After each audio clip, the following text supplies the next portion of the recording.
안녕하세요. 저는 5만원권 지폐를 보면 가끔 헛웃음이 터져 나오는 사람인데요. 거두절미하고 객관적인 요소부터 짚자면 저는 지방 출신이며 대학을 서울에서 다니는 바람에 상경했고요. 서울에 있는 4년대 대학 중에서 10손가락 안에 드는 곳을 나왔습니다. 학점 관리를 못해서인지 취업 준비가 미흡했던 탓인지 졸업 후에 그다지 좋은 직장을 잡지 못했고요. 제가 결혼하게 된 남편은 서울 바로 근교의 경기도 출신이며 최고 명문대 나온 인재였어요. 그리고 최고 대기업 들어간 사람이었고요.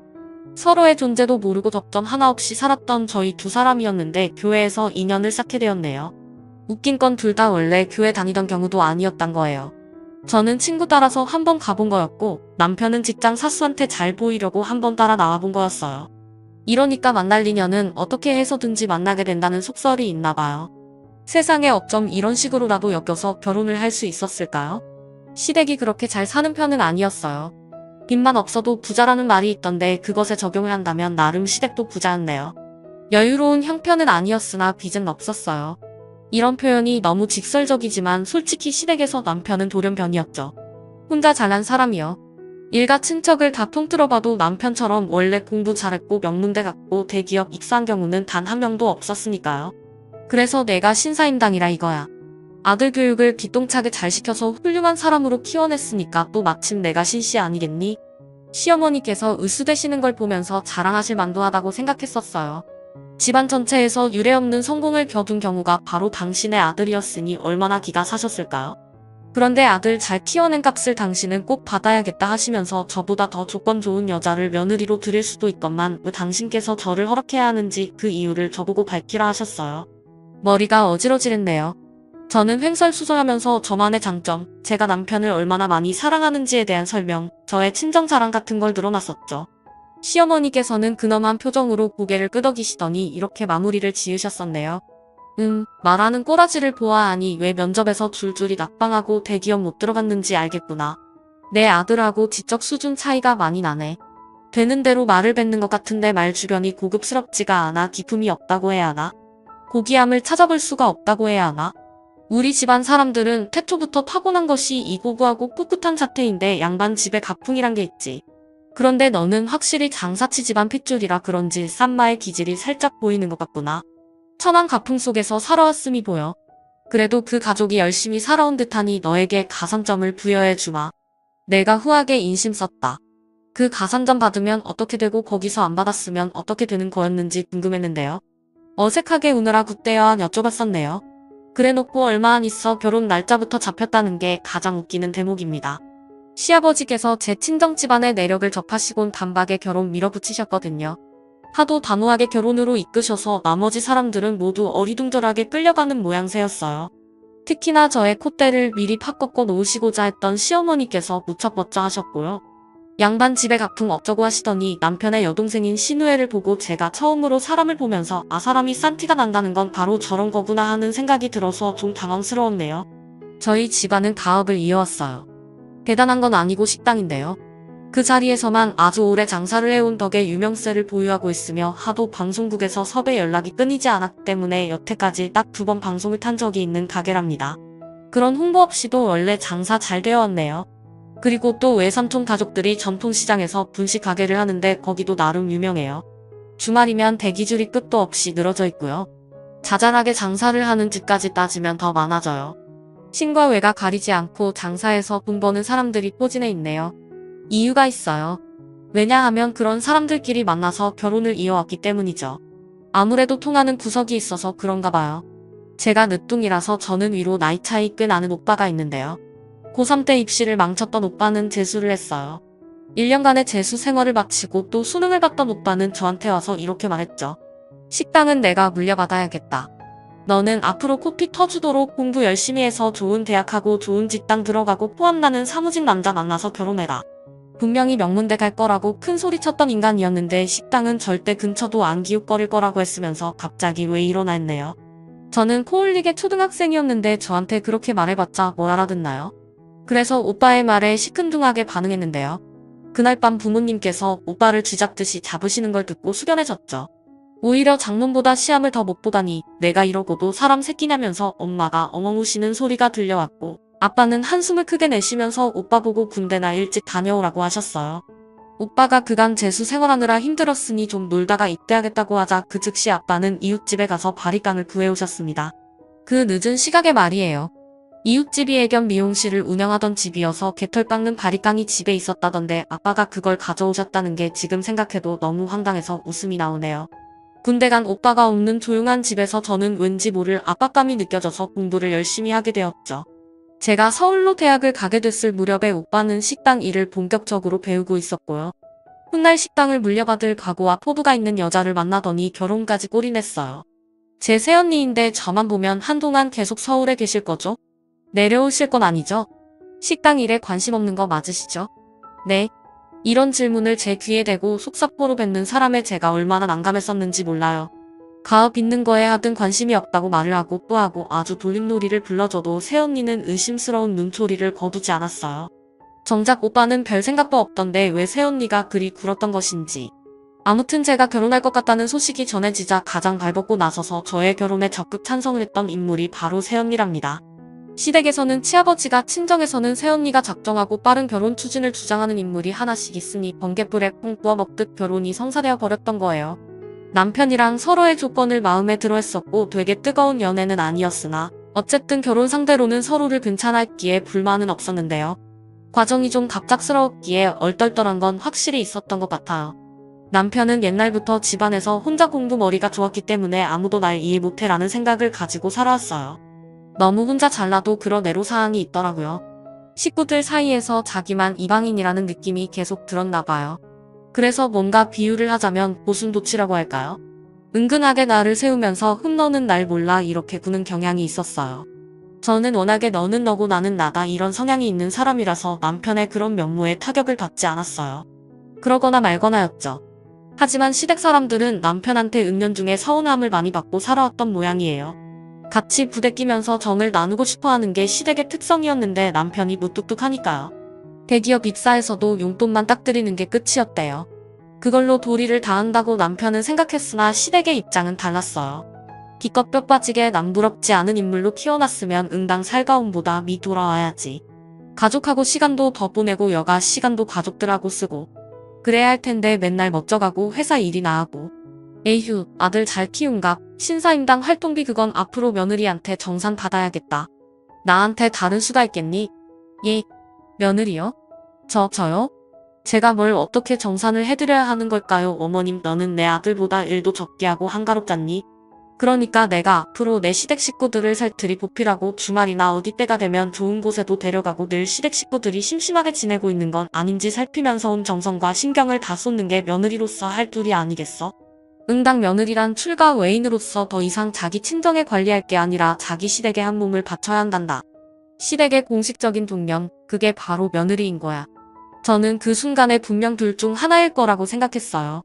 저의 귀가 이상하거나 시어머니께서 정신이 이상하거나 조선시대에서 태어나셨어야 할 분이 대한민국에서 잘못 태어나셨구나 하는 생각만 들고 말문이 막혀서 말 한침만 삼키고 있는데 시어머니께서 어깨를 쫙 펴시더니 근엄하게 말씀을 맺으셨어요. 심사임당 시어머니를 둔 며느리라면 그것에 자부심을 가지고 앞으로도 성의껏 봉사하길 바란다. 누구보다 훌륭한 내 아들을 제가 쓰면 너도 내 목을 다해야지. 진짜 신사임당도 들으면 무덤에서 깜짝 놀라 벌떡 일어나지 않을까 싶었네요. 그만큼 시어머니께서는 당신이 이 시대의 신사임당이며 저는 종려님을 여러 차례 그날 강조하셨어요. 어차피 제가 시댁에 들어가서 살 것도 아니니까 남편이랑 둘이서만 잘 살아야겠다.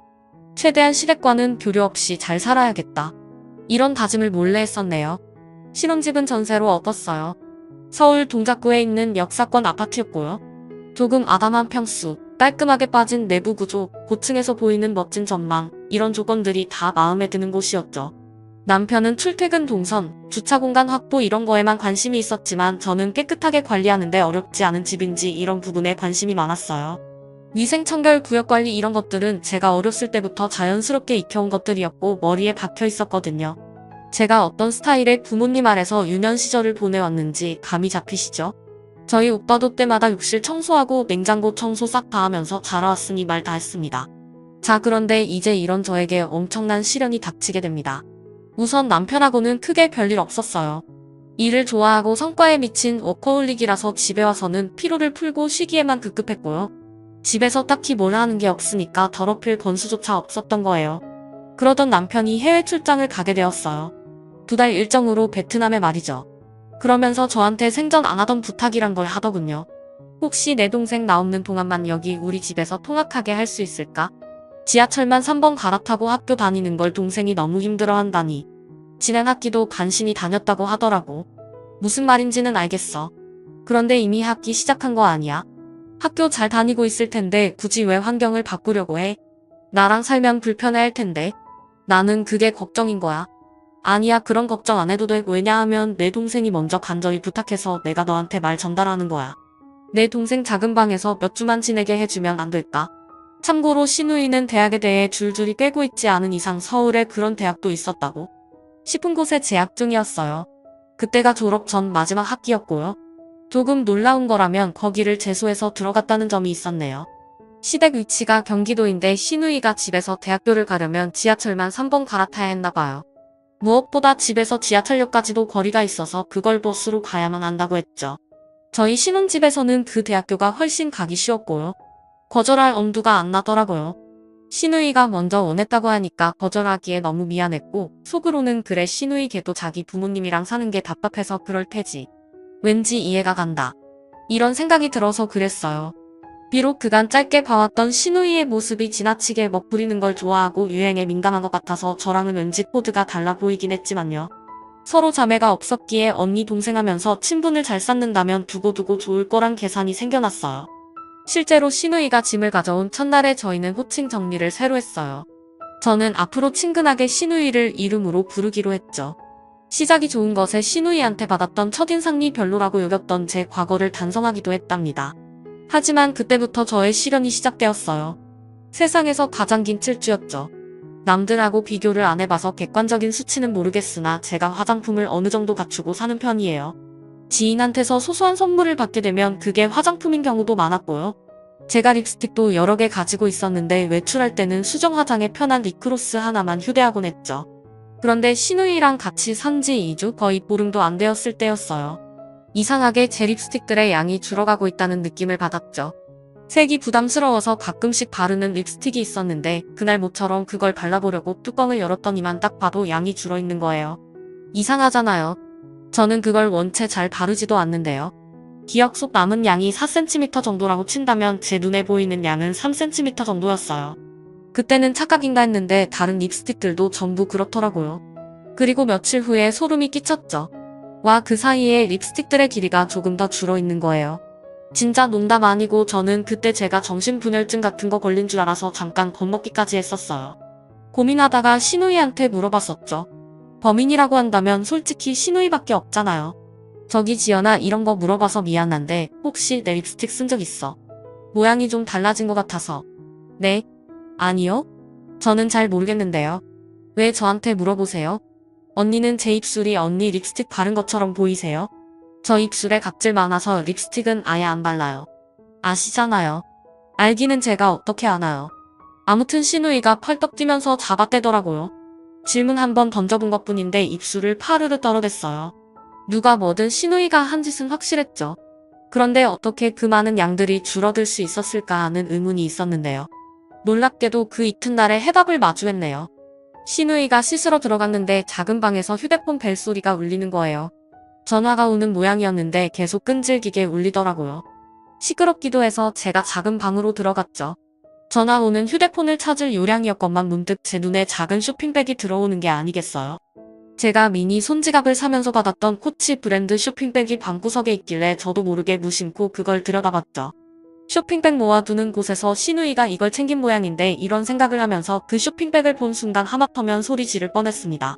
저의 사라진 립스틱의 양들이 거기에 있었어요. 립 팔레트 뭔지 아시죠? 여러 가지 립스틱 색상이 들어있는 거요. 신우이가 핸드메이드로 그걸 만든 거예요. 6칸짜리 립 팔레트를 3개 만들었더군요. 팔레트마다 포스트잇으로 메모가 붙여져 있었는데 새로 구매한 내 립스틱들 너랑 나눠 쓰고 싶어서 조금씩 덜었어. 이렇게 적혀져 있었고요. 자기 학교 친구들한테 립 팔레트를 하나씩 주려고 했었나봐요. 네임펜으로는 팔레트 겉면에다가 정성스럽게도 샤넬 코코샤인, 아르마니 지오, 맥 레비싱 이런 식으로 립스틱 이름들을 적어놓은 모양새였고요. 제 립스틱들을 조금씩 잘라다가 소분해서 이런 걸 만들었다는 게 너무 어처구니가 없었고 말문이 막혀서 정신도 멍했어요. 그런데 이미 벌어진 일, 어차피 오래 동거할 것도 아니고 한 가족인데 괜히 들추지 않는 게 이득이다 싶어서 아무 말도 안 했어요. 그런데 신우이가 손버릇 자체가 나쁘더군요. 공병에다가 몰래 제 향수도 덜어봤어요. 립스틱이니 향수니 이런 건 제가 애교로 봐줄 수 있어요. 하지만 오랜만에 꺼내든 제 구찌 가방을 마주한 순간 분노가 끌어올랐네요. 제가 포인트 컬러로 매치하려고 빨간색으로 구매했던 크로스백이었는데요. 신우이가 저 몰래 그걸 메고 나갔다가 하필 뭘 묻혀왔던 모양이에요. 오염 묻은 것까진 가방 쓰다 보면 그럴 수 있잖아요. 신우이가 저한테 가방 메고 나갔다가 더러워졌다고 말했다면 그냥 넘어갔을 거예요. 하지만 신우이는 오염된 부분 위에 빨간 매니큐어를 덧칠하는 만행을 저질렀네요. 상식적으로 어떻게 그런 조치를 취할 수 있었을까요? 가방을 쥔 제 손이 덜덜 떨려왔어요. 지난 기간 동안 신우이를 참고 지냈던 순간들이 제 눈앞을 파노라마처럼 스쳐갔죠. 머리카락 욕실 하수구에 항상 그대로 있고 볼일을 특이하게 보는 건지 신우이가 쓰고 나면 변기가 항상 더럽고 손톱 발톱을 어떻게 깎는 건지 제대로 안 치워서 바닥에 한두 개씩 굴러다니고 과자 부스러기 소파 틈새에 다 끼어있고 먹다 남은 건 그게 무엇이든 무작정 냉장고에 쑤셔박아서 곰팡이 피게 만들고 얼굴에 피지 짠 거 지방 거울마다 다 묻혀두고 사이즈도 안 맞는 제 구두 훔쳐 신고 나가서는 뒤꿈치 부분에 피다 묻혀서 오고 구두가 왜 이렇게 됐냐고 물으니까 발 다친 거냐고 걱정부터 해야 정상 아니냐며 적반하장으로 화를 내고 순간적으로 확 떠오른 것들만 이 정도였어요. 압축하고 압축한 게 이 정도였으니 제가 눈이 돌아갈 만했죠. 지연아 너 해도 너무한 거 아니야? 내가 어디까지 용인해줘야 돼. 난 내가 유별나게 깔끔 딴다고 생각 안 해. 네가 지저분한 거지게다가 내 물걸로 어디까지 손대고 망쳐놓을 셈이야. 네가 양심이 있다면 이렇게 행동할 수는 없다고 생각해. 양심이라뇨? 언니야말로 너무하시네요. 언니는 다 가졌으면서 저한테 조금 더 손해보기 싫어서 꼭 이렇게 발작하셔야겠어요? 뭐? 발작? 내가 뭘 다 가졌다고 그러는 거야? 이해가 안 돼. 지금 언니 제 입을 통해 꼭 확인받고 싶으셔서 겨우처럼 구는 거 제 눈에는 다 보이는데 그냥 속어 넘어가 드릴게요. 제가 다 말씀드리겠다고요. 언니는 화장품도 많고 가방도 많고 신발도 많으시잖아요. 보수 제품은 하나도 없고 그거 다 브랜드잖아요. 언니가 지하 상가에서 쇼핑해야 하는 제 처지를 생각이나 해보셨어요? 안 해보셨겠죠? 저희 오빠보다 스펙도 후달리는 주제, 장사 좀 되는 식당집 딸내미란 이유 하나만으로 풍족하게 사시는 거 솔직히 너무 불공평하다고 생각해요. 잘난 저희 오빠랑 결혼했으면 그 동생인 저한테도 뭔가 베풀어 주셔야 하는 거 아닌가요? 언니가 먼저 제 선물 사주셨다면 제가 과연 그랬을까요? 신우이가 소리를 빼찌르더니 엉엉 울면서 작은 방으로 들어갔어요. 문잠그는 소리에 맞춰서 제가 허탈한 웃음을 흘렸네요. 너무너무 머리가 아픈데 신우이가 또 어질러 놓은 거실이 더러운 게 거슬려서 청소기 돌리고 물걸레 지 싹 하고 나서야 들어 누웠어요. 지끈거리는 머리 부여잡고요. 한숨 좀 돌리려는데 불청객이 찾아왔습니다. 누구겠어요? 아직 베트남에 있는 제 남편일 리 없었죠. 이 천안 장사 집집 안에서 나온 종면 주제의 신사임당이 며느리가 되었으면 그에 걸맞게 행동하라고 내가 분명 일렀지. 그런데 내가 분수를 망각한 채 내 신우에게 점수 딸 기회를 걷어차고선 막무가내로 굴어 나에게 회초리질을 당해야 정신을 차릴 요령인 게냐. 네, 자책 신사임당이 출동하신 거였어요. 신우이가 방에 들어가자마자 시어머니께 연락을 한 것이었죠. 더럽고 치사하더라고요. 이딴 상황에 힘을 낸 것 자체가 너무 진절이 났어요. 그래서 탄식을 하고 있으려니까 시어머니께서 눈을 부릅뜨시며 저에게 당장 나가서 회초리로 쓸 나뭇가지 하나 꺾어오라고 하셨습니다. 시어머니의 호통소리에 방에서 슬그머니 기원 나온 신우이는 눈물을 마저 닦으면서 저를 째려보고 있었고요. 어처구니 없는 시어머니와 얄미운 신우이 더 이상 쓸데없이 이들 앞에서 저자세로 나가는 척 연기하는 신용마저 하기 싫어지더군요. 그렇게 구는 것이 인생의 낭비로 여겨졌어요. 지금 당장 신사임당의 자랑스러운 고명딸도 함께요. 짐은 제가 오늘 하나도 빠짐없이 다 싸서 내일 날 받자마자 댁으로 붙이겠습니다. 뭐야? 지금 고개를 숙여도 모자랄 판국에 우리를 쫓아내겠다고? 내가 지금 제정신이니? 이게 정녕 며느리가 하러 옳은 행동이 맞은 게야? 내가 왜 당신 며느리야? 지금 이 시간부로 난 당신 며느리 아니에요. 당신 아들 출장길에서 돌아오는 즉시 이혼 도장 찍으라고 할 거고 나는 그 준비 미리 다 해놓을 겁니다. 제 말이 끝나자마자 신우이가 손에 쥐고 있던 핸드폰을 떨어뜨렸어요. 시어머니께서는 휘청거리시며 한 발짝 뒤로 물러나셨고요. 해괴한 언행은 다 하면서도 설마 제가 이혼 얘기를 꺼내들지 몰랐나 보더라고요. 제가 남편한테 매달려서 이 결혼하고 싶어서 어쩔 줄 몰라 했다고 철석같이 믿고 싶어한 사람들이었으니 그럴 만도 했네요. 조용하다 못해 싸하게 가라앉은 공기를 가르며 시어머니께서 저에게 먼저 손을 뻗어오셨어요. 굉장히 당황하신 표정으로 저를 잡으려고 하시길래 제가 그 손길 피해드리며 말씀드렸죠. 정신병자들 상대해주는 거 얼마나 많은 정신력을 소모하는 일인지 본인들은 모르니까 활개를 치는 거겠죠? 정말 너무 피곤하네요. 마음 같아서는 경찰 부르고 싶어요. 그러니 제발 조용히 나가주세요. 지금 당장 시어머니는 너무하다면서 훌쩍이는 소리를 냈으나 개의치 않고 제가 냉정한 태도를 고수했어요. 지금은 때가 영 아닌 것 같으니 우선은 가보겠다면서 시어머니는 헛기침과 함께 나가셨고요. 못 박힌 듯 서있던 시어머니는 시어머니의 최근에 마지 못해 따라 나서더군요. 어찌저찌 상황을 끝내고 나서도 계속 머리가 아파서 두통약 먹고 잠들었었어요. 남편은 돌아오자마자 저한테 두 가지 말을 동시에 했습니다. 철없는 동생을 둔 오빠라서 내가 정말 미안하고 면목이 없다. 그런데 너도 대처가 너무 심했어. 그건 정도를 지나쳤다고 생각해 우리 엄마한테 죄송했다고 인사는 드려. 자기가 저한테 미안한데 저도 시어머니께 미안한 게 있다는 거였어요. 같이 시댁에 가서 대화 좀 나눠보자고 남편이 자꾸 그러길래 가봤죠. 그랬다가 제가 엄청 놀랐어요. 전에 딱 한 번 가봤던 시댁의 인상은 이게 아니었는데 그때만 대청소한 거였나봐요. 부시에 방문했더니 내부가 왜 그렇게 더럽던지요. 솔직히 거기에 너무 충격받아서 시어머니께서 뭐라 떠드시는 내용은 잘 들리지도 않았네요. 요점은 시어머니께서는 충분히 부리실 만한 유세를 부린 것뿐인데 제가 감히 만행했던 거였죠.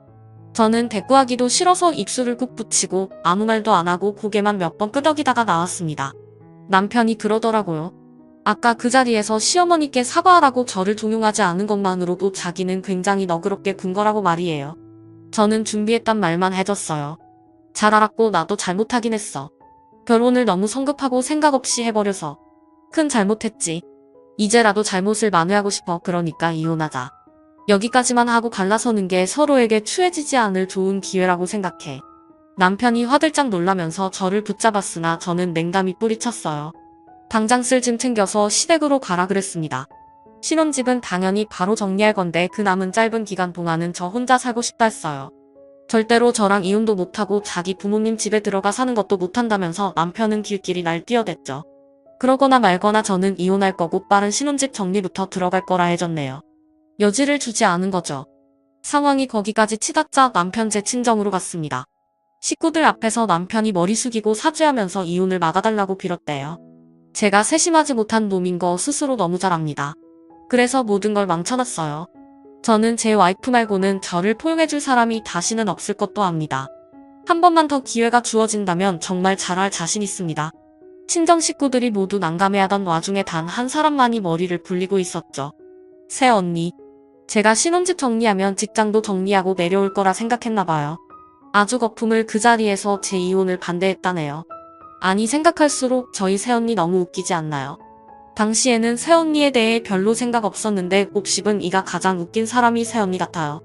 제 부모님한테 제발 사위를 용서하시라면서 자기가 빌었어요. 자기가 뭔데 그랬을까요? 그리고 나선 저한테 전화해서 설득까지 했었죠. 그만한 조건의 남자가 또 어딨어요? 세상 어디에나 이상한 사람은 있어요. 그 사람이 마침 아가씨의 시댁에 모여 있었을 뿐이라고요. 아주 열변을 토하더라고요. 새언니의 노력이 가상해서 제가 마음을 돌린 건 아니었고 남편이 눈시울을 붉히면서 저랑 이혼하고 싶지 않다고 자기 진심을 재차 어필하길래 거기에 누그러졌네요. 저희 부부 시어머니, 시누이 이렇게 넷이서 회동했습니다. 신혼집에 부르기는 싫었고 그 시댁에 들어가기는 더 싫었으므로 카페에서 모였죠. 시누이는 분하단 듯이 씩씩거리면서도 저한테 사과를 했어요. 저는 그 억지 사과를 애써 받아줬죠. 문제는 그분이셨네요. 퇴발하지 못한 일이 들어서 신사임당의 치엄한 역사가 무너지려 하는구나. 시어머니께서 놀랍게도 진심으로 통안하고 계셨어요. 제가 와 끝판왕이다 싶어서 고개를 살짝 젓고 있는데 제 옆에선 남편이 인상을 팍 쓰더니 이렇게 말했습니다. 신사임당이요?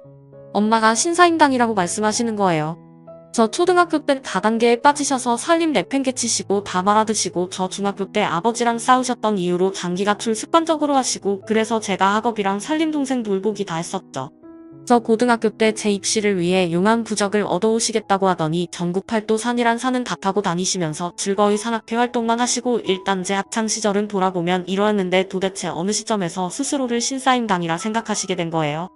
그러자 시어머니께서는 아무런 항변도 못하셨답니다. 시누이는 민망한지 계속 목을 가다듬으면서 시선을 딴 데로 돌렸고요. 남편의 얘기에 저도 얼마나 어이가 없었던지 몰라요. 과거에 그래 놓고선 자기 아들이 명문대 입학, 대기업 입사하니까 갑자기 신사임당이랑 감투를 쓰다니 그걸로 며느리를 압박하다니. 그토록 뻔뻔한 분이 계신다는 게 놀라웠네요. 자리를 먼저 박차고 일어선 건 시어머니셨는데 천하고 기만세 며느리 때문에 아들과 싸이 틀어져 속상하다며 눈을 흘기시고 떠나셨어요. 근데 그렇게 하면 제 마음이 약해져서 먼저 숙이고 들어갈 줄 아셨나봐요. 몇 주가 지나서부터 무척 저를 찾으시다군요. 복덩이에 왜 이렇게 전화를 안 받았니? 오늘은 뭐 특별히 바쁜 일이라도 있었나봐. 복덩이라니요? 종년이라 칭하실 땐 언제고요? 손바닥 뒤집듯이 태세를 바꾸신 시어머니의 태도에 쓱 웃음이 지어졌네요. 알고 보니 시아버지께서 시어머니께 무척 뭐라고 하셨대요. 거기처럼 알짜배기 부자인데다가 믿을 구석 많은 집안도 또 있을까?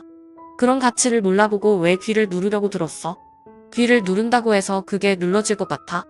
수십 년째 가업이어온 집안에서 그런 허약한 귀가 태어났으리라고 꿈깨 이어팬내야. 언제 정신 차릴 거야?